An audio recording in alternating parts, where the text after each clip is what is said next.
So today's tip is slap it together or put it together. I'll put it together. Just get it done. All right, like we're gonna start this thing all right. Hey. So welcome to Tip on Top of the Tip. I am Zenitra Perry. And I am INEZ Chimangariso. Fabulous. Well, y'all, we back. Okay. We're gonna start this thing all right with the value. So Z is gonna pick a value. It's like a life value and a corporate value. And we're gonna talk about what this value means to us. So what's the value of today? So the value for today is joy. Is joy a value for you, and what does it mean to you? Interesting. And you know how people get in this whole conversation about joy versus happiness, right? So I think joy is a value for me. I don't really think about it much. I feel like I focus more on happiness, daily happiness. But I guess that can lead to joy. Like for me, I think joy is kind of like a consistent state of contentment or appreciation. Um, they always talk about how it's more rooted, right? Than happiness. Happiness can be fleeting. So I think that it is a value for me, but I know that I don't focus on it because I think that sometimes joy has to really come from gratefulness, right? Like reflecting on the things that you're grateful for and allowing that to resonate in your body so that you feel the joy even in the midst of lifing. And I think, it's interesting that you bring this up because I'm like, I feel like I need to focus a little bit more on joy, actually. What about you? That's interesting, and I'm thinking about how this will tie to the tip. So I'll put a pin in that part. But joy is absolutely a value of mine. I agree with happiness being the thing that's fleeting, or happiness being tied to a particular thing. Carnival is my happy place, but it is a place that I go to, right? Unfortunately, it doesn't last forever. And I'm oftentimes craving that happiness, and there are ways that I can tap into it, but it's not forever. Whereas I do feel that joy is everlasting, and I think that my goal is to have like a joyous spirit. And I'm laughing at you because I feel like I would describe you the same way, not as your goal, but just who you are as a person. That's Like, true. girl, you coming in, you're like, Yeah. like, like your spirit is one that is joyful. And so even if I'm not thinking about it, it just is my disposition. It's how I show up. I think I'm responsible for the energy that I bring into a place, and I always want to bring joy into the space. So even if I'm not thinking about joy, it's like deeply rooted kind of in who I am, in my perspective, my worldview, my energy, my responsibility. So even if I'm not thinking about it, I'm always in this space of joy. But when I do intentionally think about joy, it just feels so big, right? Like if you think about the thing that gives you joy, it like takes up the whole room. Like, I look up and look around when I'm thinking about the things that give me joy and how it makes me feel. It's really, really big. And so again, that's kind of what the force, the energy that I want to bring into the spaces that I enter into, again, whether I'm thinking about it or not. I want it to be big. I want it to be full. I want it to be positive. So joy is absolutely a value of mine. It's not something that I think about every day, but it is something that I try to embody every day. You know what? That's actually very correct because what you said was big and I was just thinking about powerful and like I forget the three words you just said, but when you said those I was like I definitely am bringing that energy to every room, right? Like it's just that's just like high energy.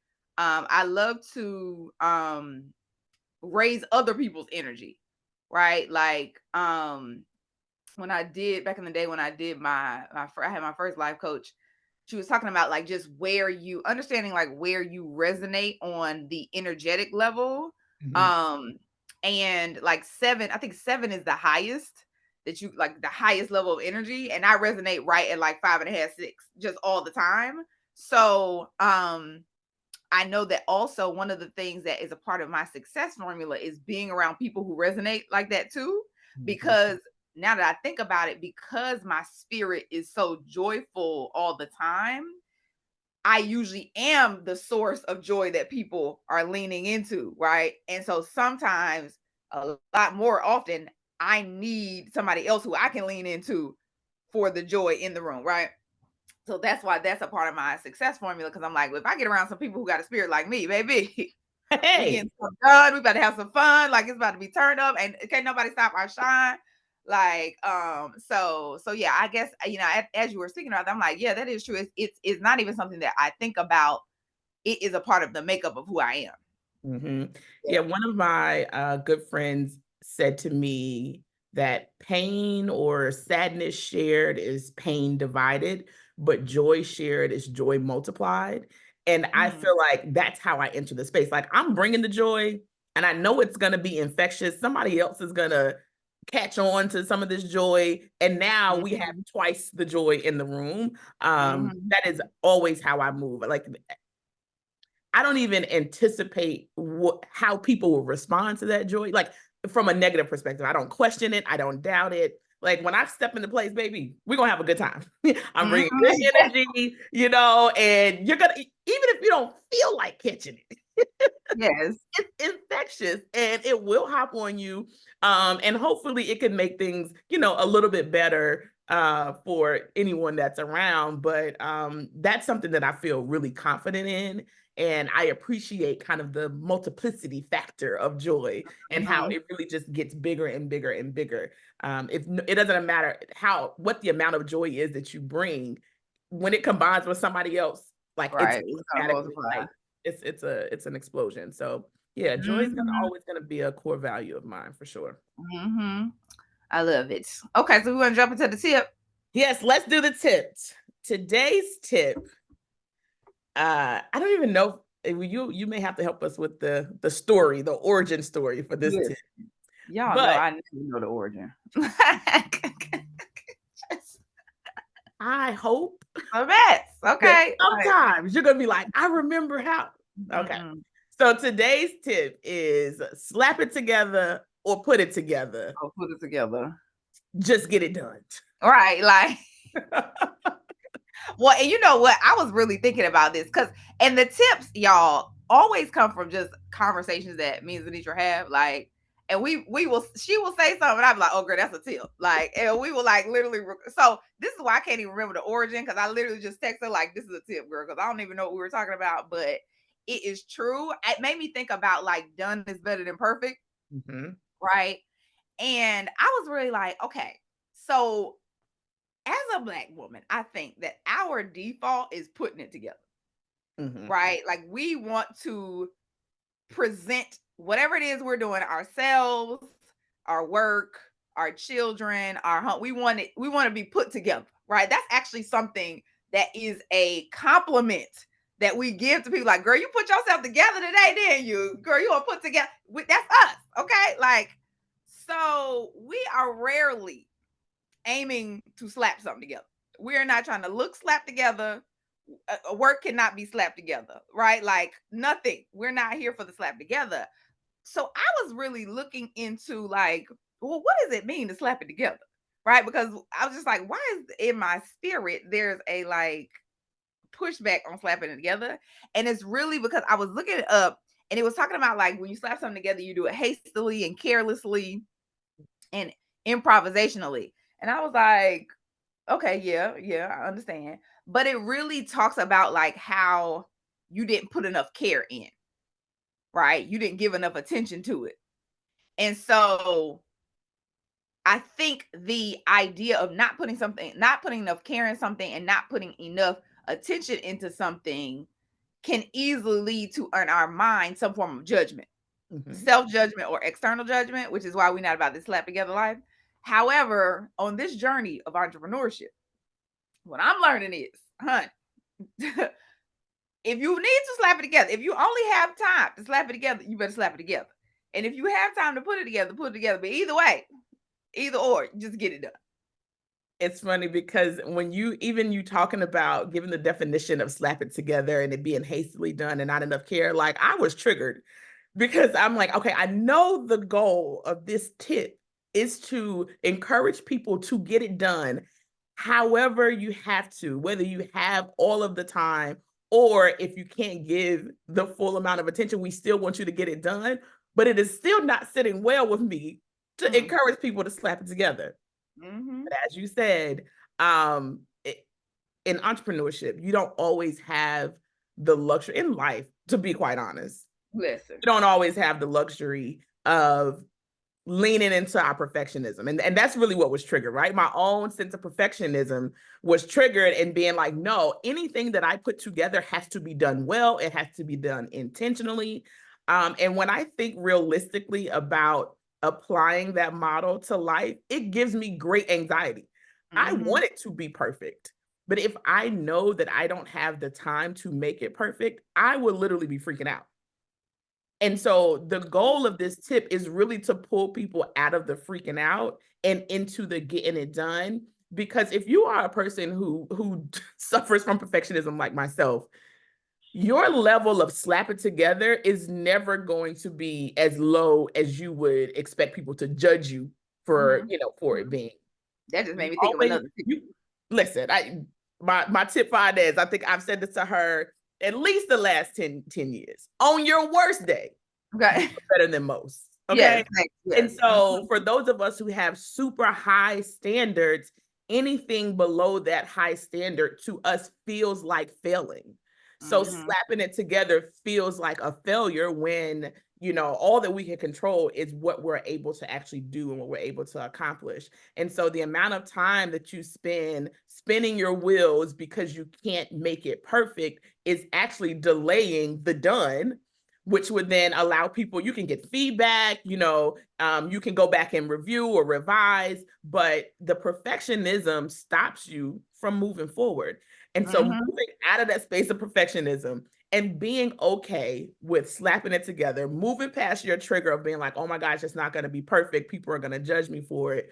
And really leaning into understanding who you are and how you work and understanding that even if you slap it together, it's probably going to be better than what many people would contribute, because people are coming to you to ask you to do this thing because you do it well or because they trust you, right? And there's a certain amount of confidence in your own expertise that you have to be able to lean into so that you can get things done.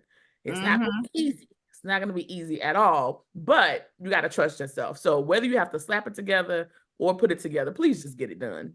Yes. And I was thinking about, so we're not saying slap everything together, right? Correct. However, you have to, what we're talking about is getting comfortable with both, right? And I think we're not comfortable with both, right? We're only comfortable with putting it together. And so the stretch is getting comfortable with slapping it together.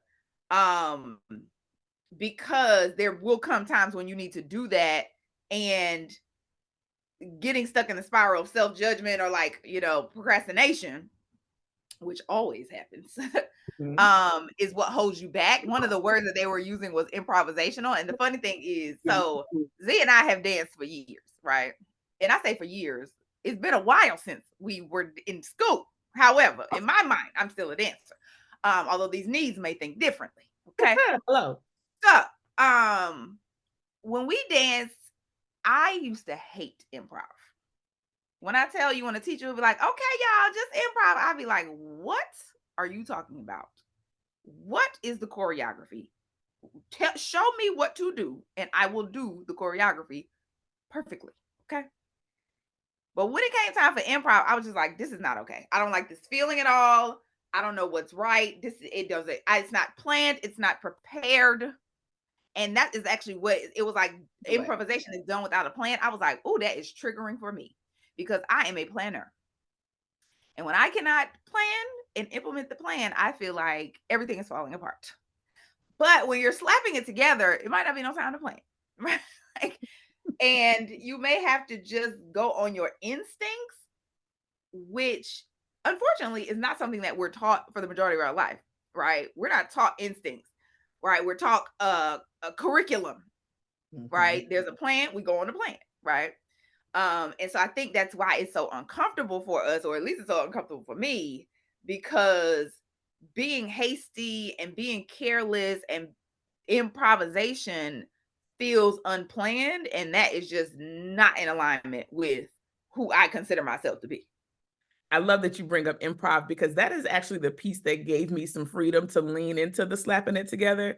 Because even though I won't say that I love improv, but I trust my intuition. Like my gut never leads me wrong. Like I will know certain things for my life. Now my gut can't tell you what to do, but for me and the steps that I need to take, the decisions I need to make, places I need to go, people I need to be around, I am very comfortable with moving from a place of intuition. And it's interesting because even we had a situation recently when we were working together on a project, and you were like, okay, let's start from the overview and I was like, hey, whoa, hey, baby, that's not how I work. Let me tell you what my gut has told me to tell you. Let me tell you where this project should go from a gut perspective. That's improv. Now, I don't consider that slapping it together, but there was a bit of actually, now I'm thinking back, I did plan it, right? I had a plan. It was a very short plan. You know, I had my little my 5 bullet points and the sub points for each of the five. So there is some planning. So I'm not saying that there's no planning when I'm going with my intuition. But I'm okay with not having to follow a process, not having to follow a rule, or the rules, but being able to kind of create, I guess, just going with the journey, going with the flow of things, and seeing how they come together, whether it's how things are coming together in my mind. And I think that luckily I'm an organized person. So I can present things, even though it's from an improv or intuitive perspective, the way I communicate them is organized. And so that's one thing you want to be mindful of, that, when you are slapping it together, that it doesn't feel like it's all over the place. There has to be organization, there has to be structure. But outside of that, I knew I felt comfortable just going with the flow and using my expertise, my intuition to deliver a product, even as you and I were working together. And I think it worked. I think we got to a good place. So I like the improv piece because it allows you to lean into your intuition. And I don't think that anyone would call improv hasty, or I don't know that they would be critical of improv. Is that you go in it with the understanding of this wasn't something that had a plan, and we kind of took the journey, and this is where we ended up. And so when we're talking about slapping it together, if you're looking at it from an improv perspective, maybe that'll help you, the perfectionist in you, to feel a little more comfortable knowing that you're going to end up somewhere and it'll be great. You just don't have an exact set of steps that you have to take in order to get there.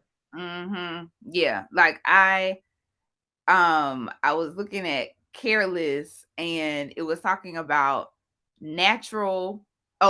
relaxed, natural, and free from worry. And I was like, now, interestingly enough, careless is given a bad rap.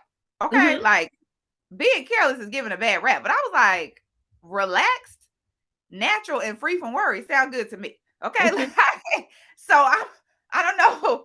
I don't know what happened. But I feel like at this stage of, life, and especially like, whether you are working or you are building a business, the energy of being relaxed and natural and free from worry is still an important energy to have in approaching whatever it is you're trying to accomplish, because it's very easy to get stuck in the outcome that you don't want to happen, right? Myra Gola says anxiety comes from focusing on the outcome that you don't want to happen, right? Whereas basically expectation is focusing on the outcome that you do want to happen. And I think that when you can lean more into the outcome that you do want to happen, you are able to be more relaxed and natural and worry free, even if you don't have a plan, even if you don't have time to plan, even if you don't have time to put something together perfectly or just to your normal standard, or whatever it is. Like, you still are able to expect to, right, like you were saying before, on your worst day still be a work, right? Like, to most. And so that is something I think that I'm learning hard, hard at this stage of life, because I do have perfectionist tendencies. I do want to plan. I do want to be well put together, especially when it comes for the things that I create and put out into the world. But I'm seeing that leveraging my intuition more at this stage and allow myself to be relaxed, and to be more worry free about even just the first version, right? Like, because it's like there's a need for what was it? I was loving overachieving, right? So I was talking about overachieving is when you have to get it perfect the first time, right? Right. Whereas achieving is just you're just going after things and you're moving forward. But when you overachieve, it's not gonna be perfect the first time. So allowing my intuition to guide me and not have to get it right and perfect the first time, slap it together the first time, and then the next time we can put it together, right? We can learn from the experience and put it together differently. This is something I'm learning. It's not easy, baby. Okay, it is not easy. This It's just so came funny in you the brought last up. couple of years. I love the definition of careless. So I was working with someone who was extremely regimented, very strict rule follower. And of course, that's not how I get down. I'm a rule breaker. And they said to me, they were like, it's not that you're careless, it's more so that you're carefree. So, but hearing your definition of careless, it's different from the connotation that people apply to the word careless, because Mhm. I wouldn't see it in kind of the freedom space that you talked about, that when you gave the definition. But for carefree is free from anxiety or responsibility. Come on. I can say that in my current life, I do not feel carefree. I feel burdened by Like the that anxiety and burden. responsibility. Okay. So I'm like, do I need to lean into care less until I can get back to carefree? Maybe, Is that maybe. the process that I need to take, in order to feel comfortable slapping it together and allowing myself time to review? But I just thought that was an interesting context, because words have meaning, y'all. However, Yeah, people and culture, society assigns different meanings to those yeah, words. Please don't yeah. put care less on my review. Like, I Right. never want to. Carefree, I feel like I would be okay with, but then when I'm like, oh, free from responsibility, I'm not free from responsibility. I try to be free from the anxiety. But all of these things are so interesting. And so we've talked previously about imposter syndrome and the idea that, one, it has to be perfect. That's your imposter syndrome. Two, you have to be the expert.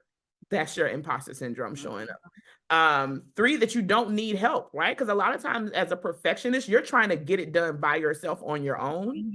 which not only limits what you can create, but it could also push other people away because you're trying to get it done yourself. You could be holding up timelines, you can have just unrealistic expectations of what the final thing should look like. So this perfectionism is really, it really speaks against your worthiness to be in the space to be qualified to do the thing, right? Mhm. So it's okay to slap it together, because you, with all of the knowledge and expertise and skills that you bring to the table, is enough.